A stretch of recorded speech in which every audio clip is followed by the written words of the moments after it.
Deus, o nome de Jesus. Se esse nome não te empolga, velho, se esse nome não te deixa animado para acordar de manhã, para pregar o evangelho, para sair do seu quarto, você ainda não conheceu esse nome. Esses dias eu estava na Inglaterra, andando na rua, 3 da manhã, chegaram 2 caras, assim, 2 caras gigantescos. Chegou pra gente e falou assim, e aí? Eu falei, e aí? Aí o cara falou assim, gostei da sua jaqueta, hein? Eu falei, gostou da minha jaqueta? Eu falei, beleza, eu vendo ela pra você. 3 da manhã, o cara para falar comigo, só pode ser para que eu fale sobre esse nome para ele. Só pode ser. Para que outra coisa poderia? Aí ele falou, você gostou? Gostei, eu vendo ela para você então. Você vem vendo. Foi quanto você quer? Ele falou, quanto você quer? Eu falei, 50 libras. Te dou 50 libras. 50 libras você compra. Eu tinha pagado 30 libras nela.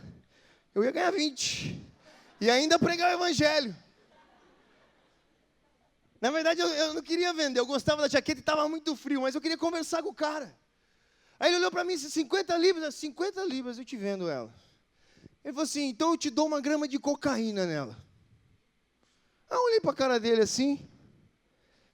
Fiz as contas, né? 50 libras, 1 grama de cocaína.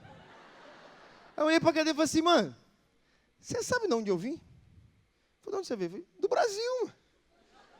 Você sabe onde fica o Brasil? Onde fica? Do lado da Colômbia. Narcos, sabe Narcos? Fica lá do lado. Você acha que eu vou pagar 50 libras nesse negócio? Você está maluco?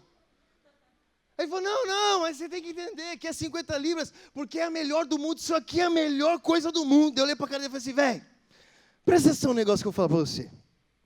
Você está me dizendo que você tem a melhor coisa do mundo. Eu tenho algo tão bom aqui, mas é tão bom, que o mundo não poderia me dar. Eu poderia procurar por todos os lados, eu poderia cavar, eu poderia procurar na terra, a terra não poderia me dar. É tão bom que teve que vir do céu. Aí na hora que eu olhei para a cara dele assim, você percebe que ele ficou interessado. Ele falou, como assim? Veio do céu? O que é isso? Kryptonita? Que parada é essa, velho? Transformers? Você tem o carro, está escondido, o que é isso? Eu quero. Aí eu olhei para ele e falei assim, é Jesus. Aí quando eu falei é Jesus para ele, uma resposta natural seria, esse nome, Jesus, claro, é o melhor do mundo, é a melhor coisa, nada poderia ser melhor, é o nome que está sobre todo nome. É o nome que trouxe esperança para a humanidade. É o nome que trouxe verdade para a humanidade. É aquele que veio revelar a verdade, que veio trazer luz. O homem estava perdido e esse homem veio trazer salvação. Mas quando eu falei é Jesus, ele falou, there you go. E abaixou a cabeça assim. Eu falei assim, tá aí, tá vendo? As possibilidades aumentam. O primeiro cara me parte de segundo, ele é traficante. Com certeza precisa de Jesus. Terceiro, ele ficou desanimado quando ele ouviu esse nome, mano. O que esse nome gera em você? Quando você ouve o nome de Jesus, o que acontece com o seu coração?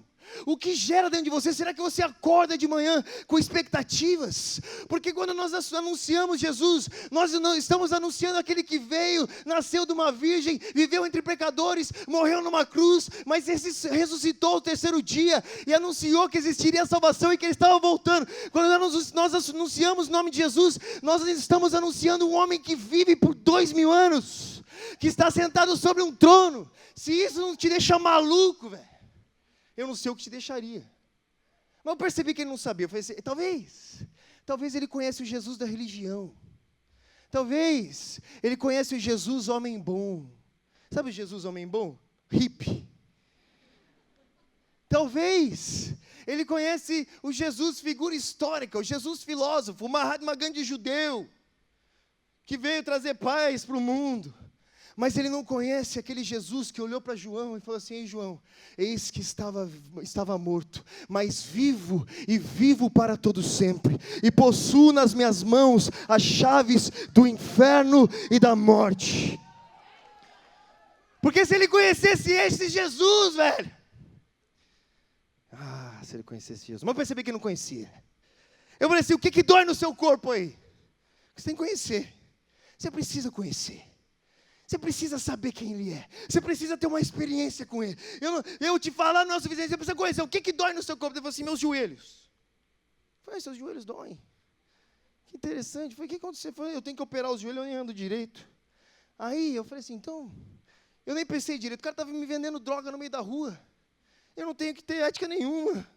Educação, né? Taquei a mão no joelho dele, mano. Pá! E olhei para a cara, louco assim, olhando para a cara dele. Nem fechei o olho, porque o poder não está no olho fechado, está no nome de Jesus. Aí eu falei assim, eu vou orar por você. E eu vou orar no nome de Jesus. E eu soletrei o nome de Jesus para ele. Tomei o tempo para ele entender muito bem. Para que ele saiba que não é pensamento positivo. Não é Não, é nome de Jesus. Quando Pedro levantou o paralítico, a galera chegou para ele assim, ele falou assim, o que vocês estão vindo para mim, está louco? O que aconteceu aqui só aconteceu pelo poder do nome de Jesus. O mundo precisa conhecer isso. O mundo precisa conhecer esse nome. Eu falei, então em nome de Jesus. Soletrei até Jesus Cristo de Nazaré. Foi conhecido também pela Galileia. Aí nós 3 amigos orando. Eu falei, em nome de Jesus, seja curado. Amém. Eu olhei para a cara dele, olhando para a cara dele, assim. E ele olhando, meu Deus, esses caras são malucos. Eu falei, o que você não podia fazer? Ele falou, não podia correr. Eu falei, então corre. E por incrível que pareça, ele acreditou em mim. E saiu correndo. Porque imagina você está no meio da noite, madrugada, Londres. Um mundo pós-cristão. Aí você para 3, olha a minha cara, velho. Você para 3 malucos na rua. Aí você fala assim, você oferece cocaína para eles, os caras não querem, já é muito esquisito. Aí, eles não querem porque eles falam que tem algo melhor que veio do céu, piorou. O negócio ficou maluco, o que é isso? Aí ele acredita tanto nisso que veio do céu, que ele ora pelo meu joelho que não funciona mais. E manda eu correr. Ou esse cara é louco, totalmente é louco, ou ele está falando a verdade. Aí o cara saiu correndo. Quando ele saiu correndo, eu olhei para os meus amigos assim, ó. Correu, aí ele chegou do outro lado da esquina, olhou para a nossa cara, e correu para outra. Falei, vamos atrás desse cara. Aí nós saímos correndo atrás dele, o amigo dele veio junto. Eu estou falando isso para você, para que você entenda esse nome, para que esse nome traga esperança para você, para que esse nome traga expectativas. Entendeu? Existe um nome que venceu a morte. Existe alguém que venceu o pecado e esse nome foi entregue a nós. Um legado foi passado a nós. E esse legado é o nome de Jesus, cara. Jesus entregou algo. Ele entregou o seu nome. E o que você vai fazer com ele? Eu sei, vou encontrar os malucos. Então, eu corri. Aí o amigo dele saiu correndo junto e a gente correndo.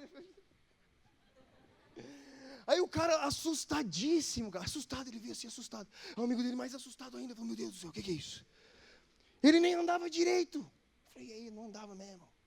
Eu falei, um negócio, olha aqui, cocaína não poderia fazer isso por você. Só Jesus poderia ter feito por você. Só Jesus, Deus quer, cocaína nunca faria isso. O amigo dele falou assim,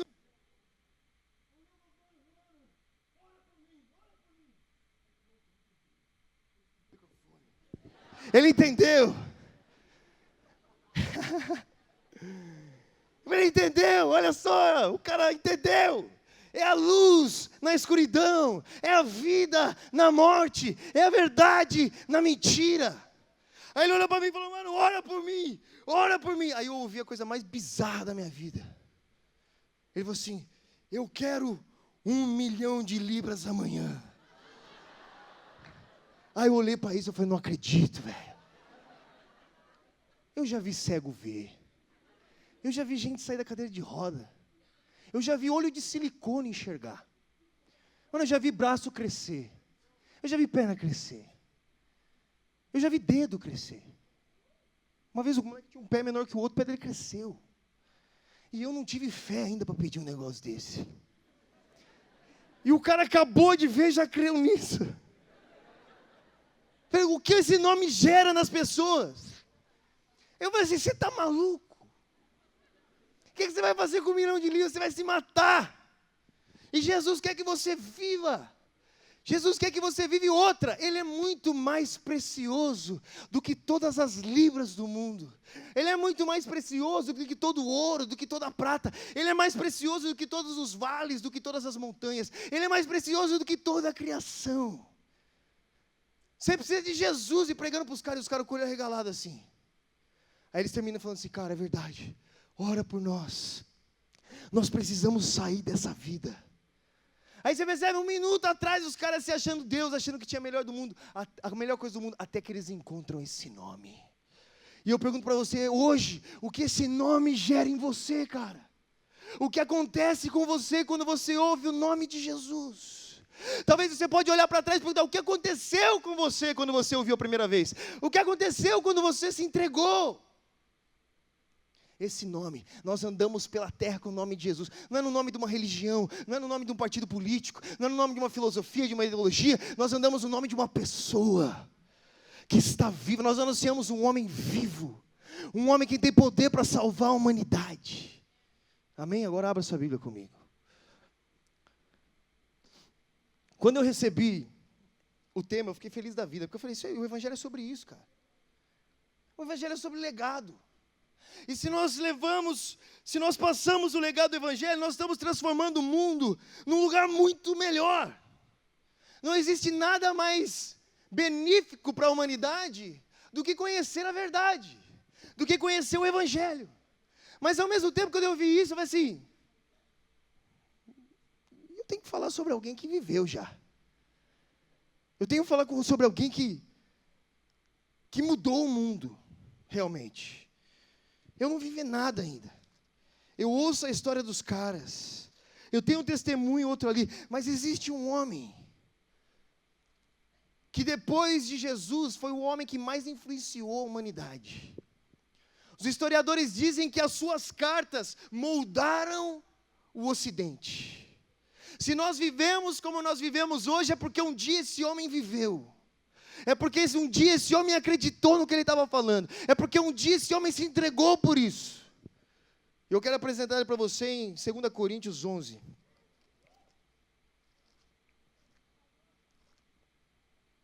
Na verdade, ele vai se apresentar. E diz assim, a partir do versículo 16, 2 Coríntios 11, 16, diz assim: volto a dizer, não pensem que sou insensato, mas se o fizerem, aceite-me como insensato, para que eu também me orgulhe um pouco. Não expresso o meu orgulho como algo que vem do Senhor, mas como um insensato faria. Uma vez que outros se orgulham de suas realizações humanas, fariam o mesmo. Afinal, vocês se consideram sábios, mas suportam de boa vontade os insensatos. Aceitam que os outros escravizem, devoram seus bens e aproveitam de vocês, o menosprezem e lhe batam no rosto. E vergonho-me de dizer que fomos fracos demais para agir desse modo. Em qualquer coisa, aí ele entra, que eles se atrevem a se orgulhar, mais uma vez farei como insensato. Eu também me atrevo. Eles são hebreus, eu também sou. São israelitas, eu também sou. São descendentes de Abraão, eu também sou. São os servos de Cristo, sei que dou a impressão de estar louco, mas digo que tenho servido muito mais. Trabalhei com mais dedicação, fui encarcerado com mais frequência. Meu Deus, ele era tipo hotel assim, passava. Mais frequência, eu estou lá sempre, eu tenho um cartão encarceramento. Perdi a conta de quantas vezes fui açoitado. Em várias ocasiões enfrentei a morte. 5 vezes recebi dos líderes judeus os 39 açoites. 3 vezes fui golpeado com varas. Fui apedrejado uma vez. 3 vezes sofri naufrágio e eu reclamo de pegar avião. Certa ocasião, passei uma noite e um dia no mar à deriva. Você imagina o Paulo lá? Uma noite e um dia no mar, assim, ó. O que passava pela cabeça desse cara? À deriva. Realizei várias jornadas longas, enfrentei perigos em rios e com assaltantes, enfrentei perigos do meu próprio povo, bem como dos gentios, enfrentei perigos em cidades, em desertos, no mar, e enfrentei perigos por causa de homens que se diziam irmãos, mas não era. Tenho trabalhado arduamente, horas a fio, e passei muitas noites sem dormir, passei fome e senti sede, e muitas vezes fiquei em jejum. 21. Tremi de frio por não ter roupa suficiente para me agasalhar. Além de tudo isso, sobre mim pesa diariamente a preocupação com todas as igrejas. Quem é fraco que deixa levar pelo meu caminho errado, que a indignação não me consuma. Portanto, se devo me orgulhar, prefiro que seja das coisas que mostro como fraco. Deus, o Pai do nosso Senhor Jesus, que é digno de louvor eterno, sabe que não estou mentindo. Quando estava em Damasco, o governador sobre o rei Aretas pôs guardas às portas da cidade para me capturar. Para escapar dele, tive de ser baixado num cesto grande de uma janela no muro da cidade. Meu Deus do céu. Quem é esse cara? Você já ouviu falar sobre ele? Paulo. O homem que perseguia a igreja. O homem que foi educado aos pés de Gamaliel. O homem que conhecia a lei, que era romano, que era judeu, mas que um dia encontrou Jesus, que um dia encontrou a verdade. Eu pergunto assim, como alguém se entregaria tanto? Como alguém suportaria tantas dores? Como alguém suportaria tantos temores? Pelo que Paulo vivia. Sabe o que mais fascina? É pela causa que esses homens entregaram. Se entregaram. Quando nós ouvimos falar sobre Jesus, às vezes nós não entendemos muito bem o que está acontecendo. Qual é a história que Deus está escrevendo? Sabe, a gente se apega muito em alguns versículos, mas não entende o quadro todo. A verdade é que Paulo se entregou porque Deus tinha um propósito de remir a humanidade. Quando Deus criou o homem pecou contra Deus, o homem se perdeu de Deus, e Deus não desejou que acontecesse isso. E Ele preparou um plano que se iniciaria através do seu Filho, que salvaria a terra. Sabe, Deus está fazendo algo no mundo, Deus está salvando o mundo, e esse homem entendeu o que estava acontecendo. Ele entendeu o que Deus estava fazendo. Ele entendeu que o centro do Evangelho não era a sua vida, que o centro do Evangelho era Jesus. Ele entendeu que se algo tinha que acontecer em prol desse nome. Ele entendeu que existia algo mais importante do que a sua própria vida, dos seus próprios sonhos, do que os seus próprios pensamentos, do que as suas próprias vontades. Existia alguém que estava sentado no trono do seu coração, e esse alguém era Jesus. E o que Jesus estava fazendo? Como Jesus estava tocando a humanidade, Paulo ouviu o evangelho do próprio Jesus, e através disso ele passou a mudar o mundo, virar o mundo de ponta cabeça. E hoje o que nós vivemos porque esse homem viveu. Quase morreu várias vezes, mas viveu. Se você for no mundo islâmico, um dia me perguntaram, assim, qual é a diferença do seu Deus e do Deus islâmico? Eu falei, se você ir lá, você vai no Oriente Médio e depois você vai na Europa. E vê. Você vai ver a diferença. Vê como as mulheres são tratadas no Oriente Médio e vê como elas são tratadas na Europa. Vê a liberdade que as pessoas têm no Oriente Médio e como as pessoas têm a liberdade que elas têm na Europa. Você vai ver. Porque a Europa foi toda fundada nos ensinamentos desse homem, que entendeu o propósito de Deus, que entendeu que Deus estava fazendo algo na terra, que se entregou por isso, que viveu por isso. Aí quando nós falamos de legado, o que me vem muito na cabeça são os últimos dias, as últimas palavras. Sabe, eu acredito que nos últimos dias de qualquer pessoa, ela tenta passar o que aconteceu de mais importante, o que ela acredita ser de mais importante, para as pessoas que ela acha que são mais importantes. Sabe, se você está nos últimos dias da sua vida, você vai buscar pessoas que você ama, que te ouvem, e se você está envolvido em um propósito tão importante assim, você vai levar pessoas que levam a sério o que está acontecendo. Eu não imagino Paulo nos últimos dias falando qualquer besteira. Eu não imagino Paulo vivendo, eu não consigo imaginar Paulo nenhum dia, mas principalmente seus últimos dias vivendo de qualquer jeito. Por quê? Porque ele entendeu o propósito maior. O que Deus está fazendo? Por que nós fomos salvos? Sabe, muitas vezes nós pensamos que o fim da vida cristã é a salvação. Não, amigo, a salvação é o início. A Bíblia diz que antes de Cristo nós estávamos mortos. A partir de Cristo, a partir da entrega da nossa vida a Cristo, a partir da salvação, nós passamos a viver. Tanto é que a Bíblia diz que nós nascemos de novo. Ou seja, nós começamos uma nova vida. Jesus não nos salva por salvar, Ele nos salva para viver.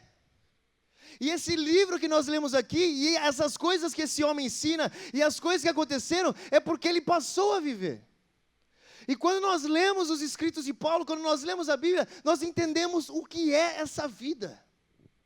E agora imagina Paulo, que tinha preocupação de todas as igrejas. Paulo, que era o apóstolo dos gentios. Paulo, que era o homem que tinha evangelizado todo o Império Romano, que estava mudando o mundo. Imagina nas suas últimas palavras o que ele deixaria para a humanidade. E eu quero ler para você, 2 Timóteo. 2 Timóteo é a última carta de Paulo. Poderia ser o seu testamento. Ele está deixando todo o seu coração. As coisas mais importantes. Imagina você, se fossem seus últimos dias. Será que você faria coisas importantes? Será que você deixaria palavras importantes? Paulo estava escrevendo para um jovem chamado Timóteo. E eu muitas vezes me pus no lugar de Timóteo e falei assim, o que esse cara tinha, mano? Por que ele receberia uma carta de Paulo? Por que as suas últimas palavras seriam para esse jovem? O que ele tem de diferente? E Paulo começa a carta escrevendo assim, ele fala que ele lembra da fé de Timóteo. No versículo 5 ele diz, lembro-me da sua fé sincera, como era de sua avó Lóide, e de sua mãe Eunice, e sei que em você está a mesma fé continua firme. Sabe, a primeira coisa que eu aprendo com esse jovem que recebeu, veja bem, Paulo estava deixando tudo que ele acreditava de mais importante para Timóteo. O homem que nós estamos falando aqui é o homem responsável pela maior parte da evangelização do mundo antigo. Pedro era o apóstolo dos judeus. Paulo era o apóstolo do resto do mundo. E agora, nas suas últimas palavras, ele fala para Timóteo assim, eu lembro da sua fé que você recebeu da sua avó e da sua mãe. Ou seja, as pessoas que recebem um legado de alguém são as pessoas que respeitam esses legados. Timóteo respeitava o que a sua avó tinha. Timóteo respeitava o que sua mãe tinha. E porque ele respeitava isso, ele respeitava também o que o seu pastor tinha. Ele respeitava o que Paulo tinha. Então Paulo não gastaria palavras qualquer um, e ele escreve para Timóteo. E é impressionante como ele começa essa carta e como ele termina a carta. Sabe, ele vai passar para Timóteo sobre todas as dificuldades da vida cristã. Ele vai passar das suas próprias dificuldades. E ele vai encorajar esse jovem a cumprir o seu chamado. Sabe, eu acho muito interessante que quando nós ouvimos sobre o chamado, nós não entendemos muito bem. E eu quero enfatizar isso nessa noite, cara. Quando Deus te chama, Ele está te chamando para você fazer parte de um plano de redenção. O homem está morto. O homem não tem salvação. O homem não vive. Só existe uma esperança para a humanidade. É Jesus. Jesus veio para salvar a humanidade. Jesus veio para salvar a humanidade deles mesmos, para salvar a humanidade do pecado, da ira de Deus, para salvar a humanidade da religião, para salvar a humanidade da mentira. Jesus chama os seus discípulos para fazer parte disso. Ele não chama os seus discípulos para fazer parte de um clube social.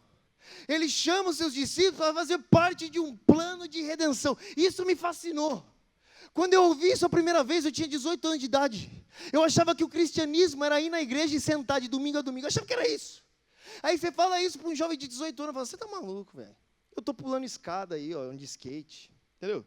Eu estou planejando, eu vou pegar dinheiro. Olha o que eu planejava na época. Eu vou pegar todo o dinheiro que eu tenho, eu vou para a Índia queimar meu passaporte. E eu vou viajar a Ásia toda pegando carona. E a minha expectativa de vida vai mais alguns poucos anos. Aí você ouve o Evangelho. E eu pensava assim, o Evangelho é o quê? É eu ir de igreja de domingo a domingo, sentar no culto. Isso eu não quero. Mas não era com que batia essa Bíblia. Não era com que a Bíblia falava. Não era sobre a história que eu conhecia.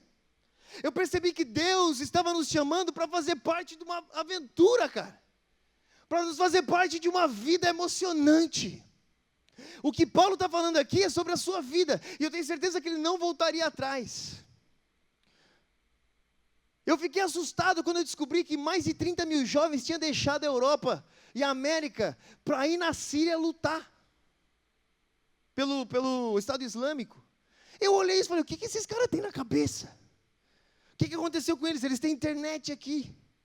eles têm videogame, eles podem sair, primeiro mundo, tem educação, aí eles vão morrer na cena, o que eles estão vendo? Eu fui ver os vídeos dos caras que convocam. Eu quero ver o que está acontecendo, o que esses caras falam. Eu comecei a ver os vídeos, e eu vi os vídeos e falei assim, eu vou me alistar também. Eu vou para lá. Por quê? Porque o que os caras estavam falando, vem viver por algo. O clamor do coração do jovem que eu falei para Jesus, quando ele me chamou, eu falei assim, Jesus, me dê um motivo para viver, e eu morrerei por ele. Eu preciso de alguma coisa para ver, um motivo, um motivo real.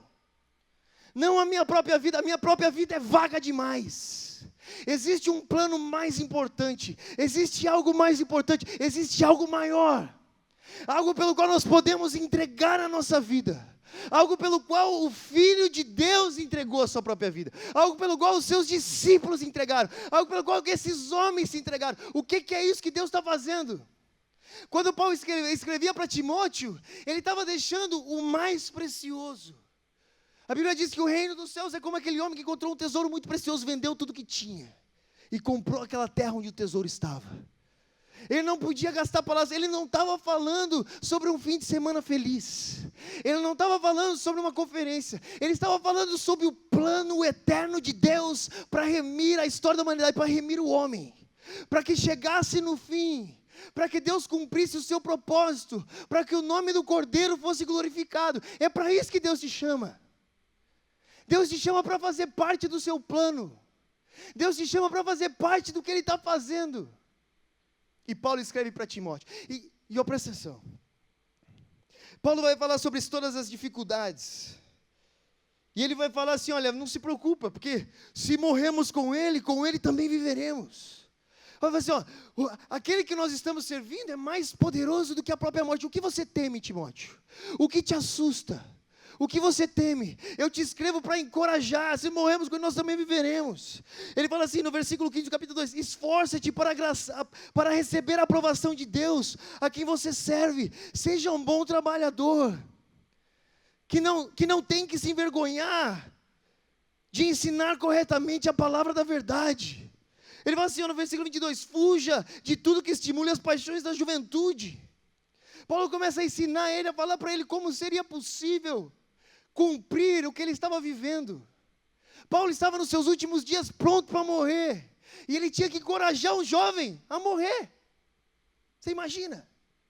Imagina, você recebe a carta de um prisioneiro que fala assim, segue o que eu estou fazendo, segue que não existe nada melhor, segue, Timóteo, segue porque a vida não termina aqui, segue, Timóteo, segue porque nós estamos servindo um propósito maior, segue, Timóteo, segue porque não é sobre você isso aqui, não é sobre você, não é sobre mim, é sobre um rei que está sentado no trono. Nós estamos a serviço de alguém muito precioso, ele vale a nossa própria vida. Timóteo, se nós morrermos, não se preocupe, nós vamos viver com ele. Timóteo, o que for necessário fazer, se necessário fugir, foge. Se for necessário perdoar, perdoa. Olha só, ele vai falar, eu estava sozinho no dia do meu julgamento, ninguém estava comigo. Todos da Ásia me abandonaram, mas Ele estava comigo, Ele nunca me deixou. E porque Ele nunca me deixou, Timóteo, vale a pena. Mas presta atenção, depois que ele fala todas as coisas, as dificuldades do ministério, o que ele iria passar, antes de ele falar isso para Timóteo, ele fala de algo que é necessário para que tudo isso aconteça. Porque aquilo que Deus te chama para viver, só é possível em Deus. Entendeu? A vida que Deus nos chama para viver, só é possível nele. Não tem como você experimentar algo do céu sem o céu. É uma realidade que não vem de você. É uma realidade que nós não podemos criar. É uma realidade que vem de Deus. E isso só seria possível porque Paulo andava com Deus. Paulo não temia a morte porque ele estava com Deus. E ele precisava encorajar o seu discípulo Timóteo a se encontrar com esse Deus, a se entregar a ele. Então ele vai começar a carta dizendo assim, no versículo 6 ele diz assim, por isso, quero lembrar-te de avivar a chama do dom de Deus, a chama que Deus lhe deu quando eu impus as mãos sobre você. Pois Deus não nos deu um espírito que produz temor e covardia, mas sim que nos dá poder, amor e autocontrole. Paulo incentivando esse Timóteo, fala assim, olha Timóteo, só tem um jeito de você viver isso que eu estou falando. É você abanar esse dom que há em ti. Essa palavra avivar, a tradução correta é abanar. Existe algo que Deus colocou em você. Existe algo que você recebeu do céu. Existe algo que foi depositado por Deus em você. Mas é necessário que você abane. É necessário que você avive. Sabe quando você vai fazer um churrasco, você põe o carvão lá, principalmente quando o Corinthians ganha. Vamos fazer um churrasco. Está ganhando sempre, tem churrasco sempre. Você põe lá. Irmão, que é Corinthians, tio. Você põe o churrasco, põe o carvão, taca fogo. Bum. Se você não abanar a chama, o que acontece? Apaga. Vira cinza. Existe algo que Deus colocou em você. Existe algo que o céu colocou para que você vivesse. Mas depende de você abanar isso. Sabe, Paulo escreve assim, não sou eu que vou abanar por você. Não é responsabilidade minha, eu não posso fazer isso por você. O seu pastor não pode fazer isso por você. O seu amigo não pode fazer isso por você, Timóteo. Só você pode abanar esse dom que há em ti. Mas se você abanar esse dom que há em ti, se você abanar esse algo eterno que há em você, então todo o resto da carta é possível. Meu irmão, o evangelho que Deus te chama para viver só é possível nele. Nós precisamos levar a sério o que Deus colocou em nós. Nós precisamos levar a sério a mensagem que foi entregue a nós. A Bíblia diz que os anjos gostariam de pregar e anunciar isso, mas a nós foi dado esse privilégio. A Bíblia diz que brilharão como as estrelas para todo sempre, aqueles que levarem muito a justiça. A Bíblia diz, quão formosos são os pés daqueles que anunciam as boas novas. Quando nós anunciamos Jesus, a eternidade para nos ver. Não existe mais importante do que o anúncio desse nome na terra. Aí Paulo fala assim, abana esse dom. Abana o que Deus colocou em você. Porque não foi te dado um espírito de temor. Cara, se esse dom crescer em você, nada pode te parar. O que vai te parar? A morte e a vida. O que vai te parar? Naufrágio, perseguição dos judeus. O que parou? Nada parou Paulo.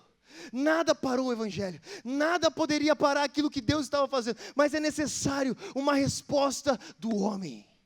É necessário que nós levemos a sério. A pergunta que está lá na frente, o que você vai deixar para a humanidade? O que você vai deixar? Eu quero chegar no fim da vida e falar como Paulo falou para Timóteo. Olha só, ele termina assim a carta. Ó. Ele fala assim, quanto a mim, minha vida já foi derramada como oferta para Deus. Eu quero chegar para os meus filhos e falar assim, ó filho, o negócio é o seguinte, a minha vida foi derramada a Deus. O que eu quero que meu filho olhe para mim e saiba? Que o pai dele entregou a vida a Deus. Eu não vou contar para os meus filhos um monte de besteira que eu fiz por aí. Eu não vou contar para o meu filho o tanto de coisas que eu conheci. Eu não vou contar para o meu filho, eu não quero que ele leve o meu filho o tanto de coisas que o pai dele conseguiu. Mas sim, que a vida dele foi entregue como oferta a Deus. Que ele saiba que o pai dele entendeu o evangelho e se entregou a isso. Aí ele fala assim, por quê? O tempo da minha morte se aproxima. Lutei o bom combate. Terminei a corrida e permaneci fiel. Agora o prêmio me espera. A coroa da justiça que o Senhor, o justo do juiz, me dará no dia da sua volta.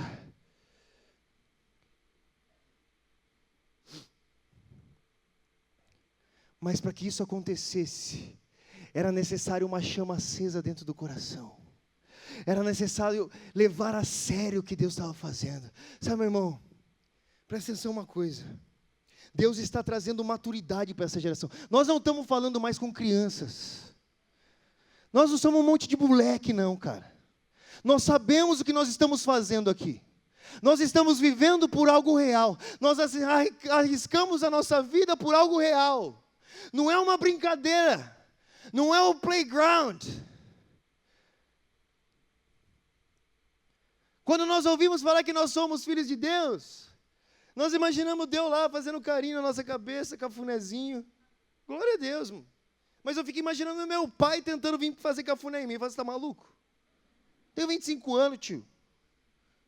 Sabe o que me aproxima do meu pai? É o trabalho. É o que nós estamos fazendo juntos. o que nós estamos construindo juntos. Tudo bem você passar por uma fase de uma vida onde você é criança, mas você não vai ser criança para sempre. Chegou a hora dessa geração assumir a responsabilidade que Deus está dando. Entendeu? O filho de Jesus que nós lemos na Bíblia é um homem que carregou uma cruz nas costas. É um homem que enfrentou um sistema religioso. É um homem que morreu e que ressuscitou. O homem mais corajoso. Você acha que é fácil você falar, dá a outra face? Para você dar outra face, mano, é necessário coragem. É muito mais fácil você dar um soco. Agora você espera e toma um soco na cara. Você tem que ser muito macho para fazer isso. Tem que ser muito homem. A infância de Jesus quase não se fala. Por quê? Porque ele era homem. O Filho de Deus era homem maduro. O Filho de Deus sabia o que ele estava fazendo, pelo que ele estava vivendo. Não é à toa que a Bíblia diz, buscar em primeiro lugar o reino dos céus e a sua justiça. É necessário uma resposta nossa em prioridade a Deus. Quando nós olhamos o que tem que ser feito, nós deixamos o que não tem que ser feito de lado. Até quando nós vamos brincar de evangelho, velho? Até quando? Até quando nós vamos viver isso como se fosse uma mentira? O que nós vamos passar? O que o mundo nos observa? O que essa geração lá fora fala? Eu não penso só no legado que eu vou deixar para aqueles que estão comigo, mas qual é o legado da igreja perante o mundo perdido? É isso que me preocupa. É isso que eu quero saber. Deus levantou a sua igreja com um propósito. Chegou a hora da gente entender. Não dá para ser bebê para sempre, mano. Não dá mais, não dá. Nós nascemos de novo, nós crescemos e nós nos tornamos maduros. Nós vamos ficar tomando leite até quando? Nós vamos ficar dando leite até quando? Quando que nós vamos começar a fazer churrasco? Quando que nós vamos entender a nossa responsabilidade? Com a nossa vida normal, nós temos responsabilidades, não temos? A gente não acorda todo dia para trabalhar? Não acorda? Por que que o reino de Deus é diferente? Nós temos que fazer o TCC, a gente não vira a noite fazendo esse TCC? Por que que o reino de Deus tem que ser negligente? Por que que o reino de Deus é quando dá? Por que que o reino de Deus é ter uma opção de sim ou não? Se nada na vida é assim. Eu duvido você deixar de levar um presente para sua namorada, você vai ficar tudo bem no aniversário. Duvido. Eu duvido, você fica preocupado lá pensando. Por que que o reino de Deus não toma o nosso coração assim, não toma as nossas preocupações? Por que não toma a nossa noite? Paulo estava escrevendo para o Jó, falando assim, ó, leva, ele vai escrever para Timóteo, cumpra o seu ministério cabalmente. Leva a sério o que Deus te deu. Existe um dom que foi Deus que te deu. Existe algo que o céu depositou em você. O que você está fazendo com isso? É o que me pergunto todo dia. O que você faz com isso? O que você faz com a mensagem? O que você faz com o propósito? Quanto é a sua entrega a isso? Eu não vou chegar no fim da vida, olhar para o trono de Deus e descobrir que eu não vivi, que eu não me entreguei. Não vou, mano. Porque um preço foi pago para que eu vivesse isso. Jesus Cristo morreu. Sabe, velho? A graça foi de graça para nós, mas custou caro para Deus. Nós não podemos levar como nada o que custou caro para Deus. Deus entregou o seu Filho para que a sua obra se cumprisse nessa terra. Qual é a nossa resposta diante disso? Qual é a nossa resposta diante do clamor pelo Evangelho? Qual é a nossa resposta diante da realidade de que o mundo aguarda ansiosamente a aparição dos filhos de Deus? Qual é a nossa resposta diante de saber que existe um mandamento, que existe uma ordem, que existe uma razão, que existe um propósito para que as coisas acontecessem? Qual é a nossa resposta diária? Nós queremos levar o mundo para o lugar onde nós não chegamos ainda. Nós pregamos sobre algo que nem nós nos arriscamos a viver.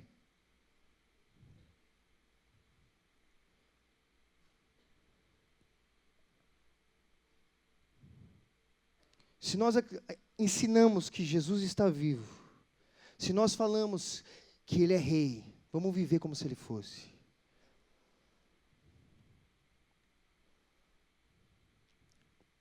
Num reinado não existe democracia, existe uma vontade de um rei sendo feita, mano. Paulo escreve para Timóteo nessa mesma carta e fala assim: um soldado não se preocupa com a sua vida civil. Um atleta corre as regras do jogo, senão ele não vai ganhar nada. Você não pode viver a vida cristã como você quer. Ninguém pode. Nós não podemos criar uma vontade de Deus na nossa cabeça. Nós não podemos criar um Deus na nossa cabeça. Nós precisamos tirar a nossa vida do centro da vida cristã e colocar Jesus. Porque quando nós colocarmos Jesus no centro da nossa vida, aí sim nós deixaremos um legado real para a humanidade. Eu me lembro muito de um jornalista que foi ouvir Spurgeon pregar. Spurgeon era considerado o príncipe dos pregadores. Um dia anterior, ele foi ouvir um outro pregador muito famoso na época. Aí ele escreveu no jornal, falou assim: olha, que retórica maravilhosa, que palavra maravilhosa, que pregador. Aí no outro dia ele foi ver Spurgeon. E no dia seguinte ele escreveu uma nota, ele falou assim: que maravilhoso Salvador nós temos em Jesus Cristo. Que a nossa vida seja tão entregue a Deus, que o nosso nome desapareça, e que o dele fique.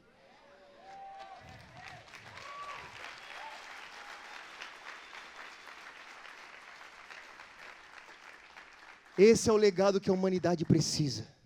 Esse é o nome que o mundo aguarda. E nós fomos chamados para fazer isso real. O quanto você deseja isso, meu irmão?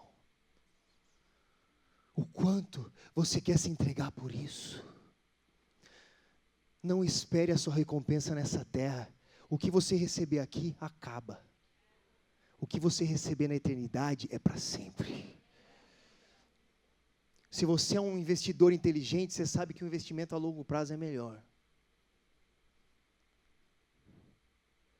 Nós temos 60, 70, 80 anos, se desse. Gente, ó, comer bem, viver igual o Rica, ó. Olha o Rica lá. Um homem jovem, novo. Fui fazer exame de sangue. Eu sou bem mais novo que ele, estou pior do que ele. Eu fico revoltado. Mas nós temos isso. Pelo que nós vamos viver? Sabe, quando eu estava vindo para o Brasil, no carnaval, eu comecei a pensar na responsabilidade que era estar diante de tanta gente. E eu comecei a ficar com medo, cara. Falei, meu Deus, o que eu vou falar, o que eu vou pregar? Aí eu comecei a ouvir uma música maravilhosa, eu não sei se eu citei aqui outra vez que eu ouvi. Comecei a ouvir uma música maravilhosa, assim ó, é sangue no olho, é tapa na orelha, é o jogo da vida. Você não sabe, essa é uma música do Corinthians, da torcida. E eu estava ouvindo aquela música, falei, que é isso? Estava orando e ouvindo isso. É sangue no olho, é tapa na orelha, é o jogo da vida. Eu falei, é isso, mano. É final de campeonato. Todo dia é final de campeonato. Todo dia é final de campeonato. Como você se prepararia para jogar uma final? Como o seu coração está quando você entra em campo? Você foi escalado para jogar, não tem como você olhar para trás e falar, não, eu não quero ser louco. A torcida toda está lá, vamos para cima, vamos para cima. O céu todo falando, vai, vai, vai, vai. A multidão de testemunhas falando, vai para cima. Você vai falar, estou com medo, não dá. Você tem que entrar, dar carrinho. Matar a bola no peito, fazer gol. Tem que ter raça. Eu tenho que entrar com tudo, não dá para olhar para trás. Essa é a vida cristã. É assim que nós temos que viver. Com intensidade naquilo que Deus está fazendo. É o nome de Jesus. É o nome que está sobre todo nome. É Ele, velho. Para de confiar em você. Eu não consigo. Abana o dom de Deus que é em você. Abana o que Deus colocou em você. Dá atenção para aquilo que é eterno em você. E vê o que acontece. Deixa explodir. Aí você vai poder chegar no fim da vida e falar assim, ó, o negócio é que enquanto a minha vida foi entregue como oferta a Deus. E eu aguardo o que só Deus pode me dar. Eu aguardo a coroa que só Deus poderia me dar. O homem não poderia me dar. Eu não poderia. Ele poderia. Esse é o momento que eu aguardo. Foi por isso que eu vivi. Essa é a nossa chance, cara, de viver algo real. Mas o quanto nós queremos, o quanto nós estamos dispostos de ver isso acontecer. Você responde. Eu posso ficar aqui na frente gritando. Eu faço na frente do espelho para mim. Moleque, presta atenção. Toma vergonha na cara. O que você está fazendo? O quanto você está se entregando? Você sabe que dá mais. Ah, mas é muito radical. Não quero saber o que você pensa. Quero saber quem está ressuscitando os mortos. Isso que eu quero saber. Eu quero saber quem está mudando. É isso que eu quero saber. Deixa essa mensagem tomar o seu coração, correr nas suas veias. Deixa você possesso pelo Evangelho, entendeu? Cheio de Deus. Deixa isso ser real em você. Custe o que custar. Se for necessária a morte, tudo bem. Se for necessário aprisionamento, tudo bem. Mas vamos viver por algo real, algo eterno, velho. Fica de pé, por favor. Talvez você está aqui hoje e está se perguntando, como que eu vou viver isso? O que eu vou fazer? Eu quero. Paulo fala para Timóteo, ele fala assim, ó, permaneça nas escrituras que te foram ensinadas desde a sua infância. Você quer começar a viver algo real? Você quer que essa chama bane em você? Lê a Bíblia, mano. Lê a Bíblia. Parece um negócio tão... Lê a Bíblia. É muito mais fácil eu ligar o YouTube e ver uma pregação. É muito mais fácil. Vou ler Bíblia. Velho, lê a Bíblia. Fala, mas não. Mas eu fico com sono. Dorme lendo, sem problema. Você babar nela, ela não vai ficar brava com você. Dorme lá. Um dia você lê um capítulo, outro dia você lê 2 capítulos, outro dia você lê 3, outro dia você dorme. Outro dia, ao invés de você dormir lendo, você acorda para ler, porque você começa a ficar tão fascinado. Algo começa a mudar dentro de você. Não é algo que você pode produzir, mas é algo que Deus produz conforme mais você se entrega a Ele. Quanto mais você se aproxima, quanto mais você leva Ele a sério, quanto mais você deseja, quanto mais você coloca Ele no centro da sua vida e deixa as coisas menos importantes para depois. Deixa Ele cuidar do resto. Quanto a mim, eu prossigo para o alvo. Quanto a mim, eu considero tudo como nada para que de alguma forma eu ganhe a Cristo. E o resto Ele faz. Aí você lê um capítulo um dia, você lê um capítulo 2 dias. Aí aquilo começa a tomar tanto seu coração. Tanto seu coração que você fala assim, nossa, eu vou orar. Aí você começa a orar. Aí você lê a Bíblia e ora. E aquilo começa a ficar real. Aí você começa a ler a Bíblia e orar. Você começa a ver mudanças na sua vida. Você começa a ver mudanças na sua forma de pensar, na sua forma de enxergar o mundo. Você começa a olhar para as pessoas diferentes. Você começa a olhar para Deus diferente, porque você começa a conhecer. E eu quero incentivar você, lê a Bíblia de Gênesis e Apocalipse. Ah, mas eu não entendo. Não tem problema, tenha crises com a Bíblia, é bom. Deixa a Bíblia te destruir, te reconstruir, te destruir, te reconstruir, te destruir, Fica louco, fica ler. Ah, mas eu não entendo isso, lê até entender. Ah, mas não entendo, continua lendo. Sabe, a gente ouve sobre John Wesley, o grande avivamento na Inglaterra. Quando John Wesley morreu, eu estava lá com um historiador em Londres esses dias. Quando John Wesley morreu, todos os bairros de Londres tinham um grupo de estudo bíblico. Todos que saíram da vida dele. Todos, cara. Mas é louco, o que é isso? Aí o cara perguntou para mim, você sabe como é que começou isso? Eu falei, sei. Ele entrou numa caverna, ficou 40 dias lá. Tenho certeza. Ele teve a visão do trono. Anjos pegaram ele pelo colarinho e levaram ele para o céu. Ele viu Deus, foi isso? Ele falou, não, foi não, cara. Então, o que foi então? Ele ficou sem comer, não comeu nunca mais. Foi vegetariano a vida toda. Não.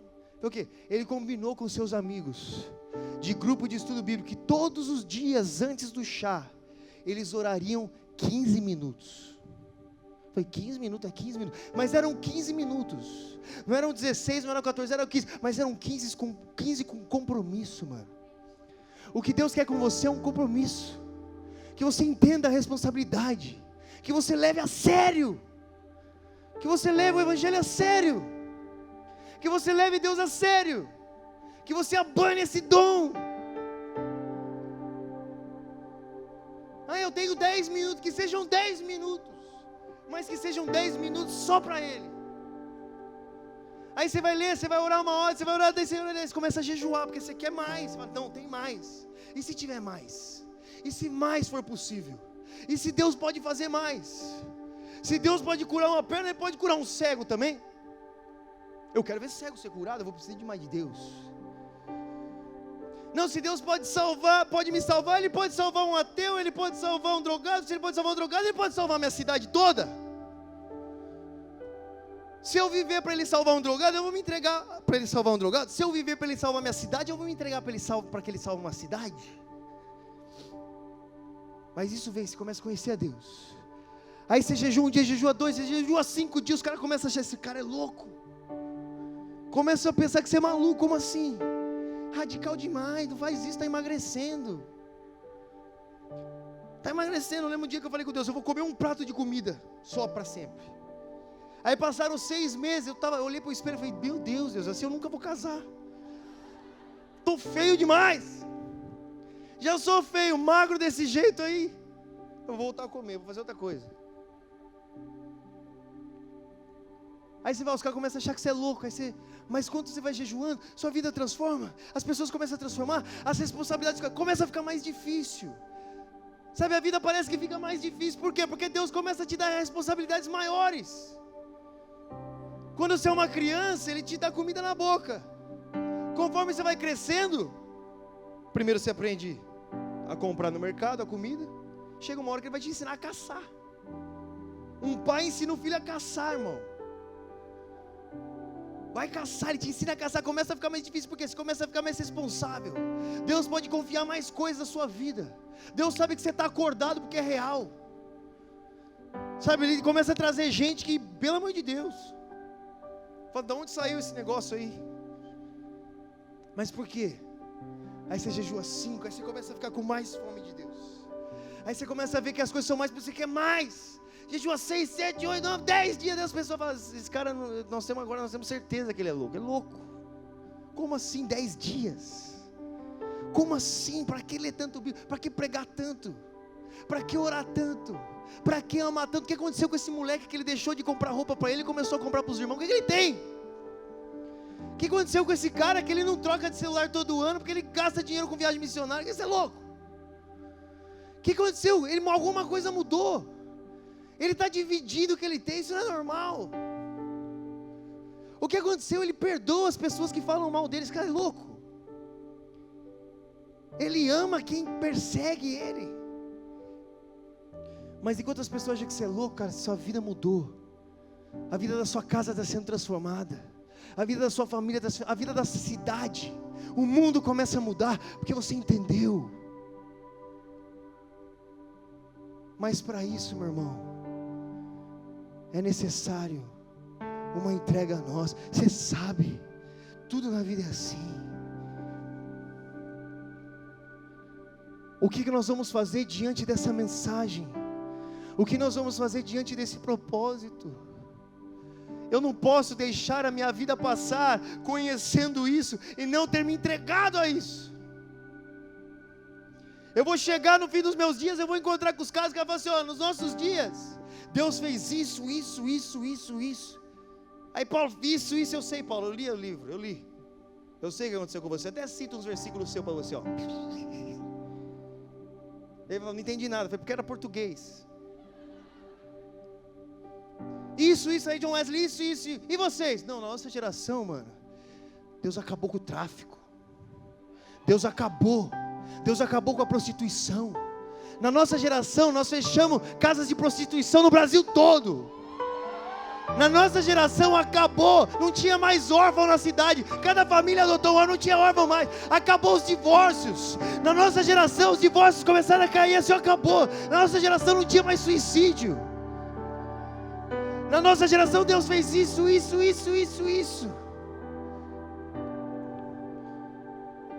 O Evangelho é o mesmo, a igreja é a mesma, o Espírito é o mesmo, Deus é o mesmo. O que muda é a nossa resposta. Se esses homens viveram isso, nós também podemos viver. É o mesmo nome. É o mesmo nome. É o mesmo Deus. Agora eu quero fazer um pedido para você. Eu não vou pedir para que você entregue a sua vida a Jesus. Talvez você está aqui, você já entregou, você não entregou, entrega. Mas o pedido que eu quero fazer, eu quero perguntar para as pessoas que hoje você quer entregar a sua vida à obra de Deus. Você quer entregar a sua vida ao plano de redenção de Deus nessa terra. Você quer entregar a sua vida para ter as mãos amarradas e ser levado por onde você não quer ser levado. Você quer entregar a sua vida para ser um discípulo de Jesus. Você quer tirar a sua vida do centro e deixar que Jesus seja o centro da sua vida. Você quer viver o Evangelho por quem Ele é, não pelo que Ele pode te dar. Você quer deixar um legado de salvação nessa terra, e só é possível com Ele. Se você quer fazer isso nessa noite, cara, sabe, se você quer fazer, você entendeu? Deus está fazendo algo, eu quero fazer parte. Eu quero fazer parte. Eu quero abanar esse dom. Eu quero que isso seja real. Eu quero que vá além. Eu preciso de uma ação de Deus. Eu quero saber o que Deus está escrevendo. Pode vir até aqui à frente se você quer isso.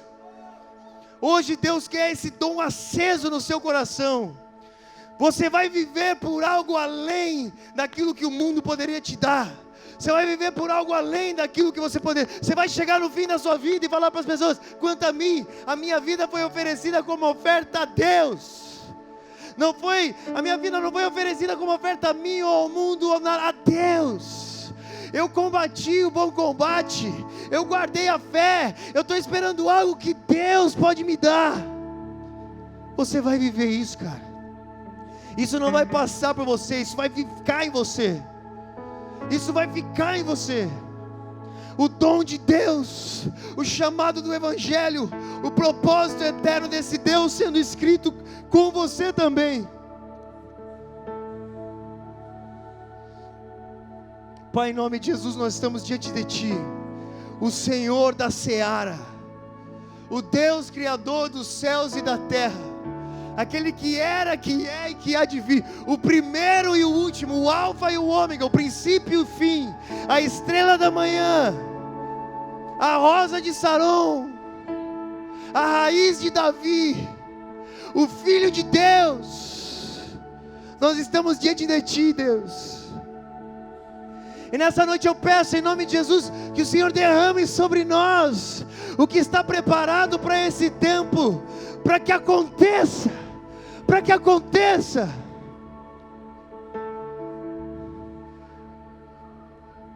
e que o nosso nome se apague, que o Seu fique,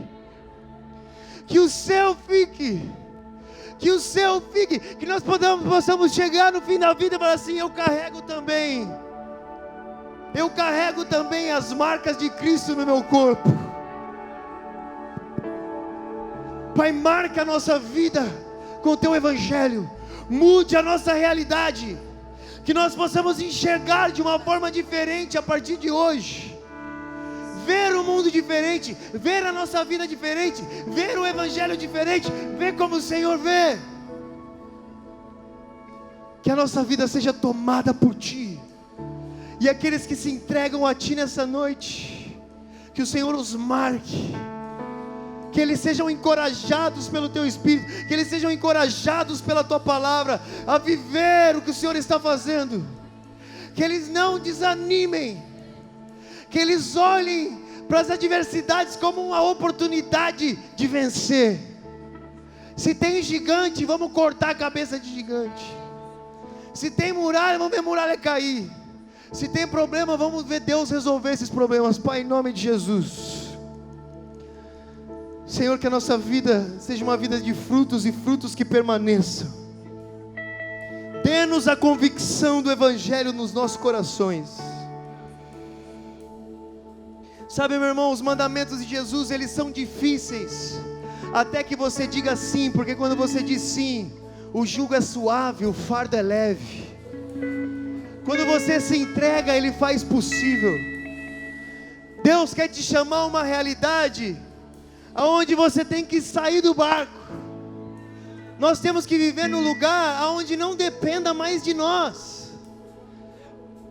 Ficar no barco dá para ficar, agora andar sobre as águas só Deus pode fazer você andar. Deus quer te levar num lugar onde não dependa mais de você ficar em pé. Pedro, ele afundou e não foi ele que pegou o braço de Jesus, foi Jesus que ele tirou. Ele já estava num lugar que não dependia mais dele. Esse é o lugar que Deus quer te levar, onde a sua vida é tão entregue, tão entregue, tão entregue, tão consumida por Ele, que não depende mais de você. Mas hoje dê seu sim, dê seu coração, dê seu tempo, e veja o que Deus vai fazer com você. Para que nós chegamos e falamos: a nossa vida não foi em vão, nós não vivemos por nada, nós não jogamos no lixo o sacrifício de Jesus. Que o Cordeiro receba, que o Cordeiro receba a recompensa pelo seu sacrifício, em nome de Jesus.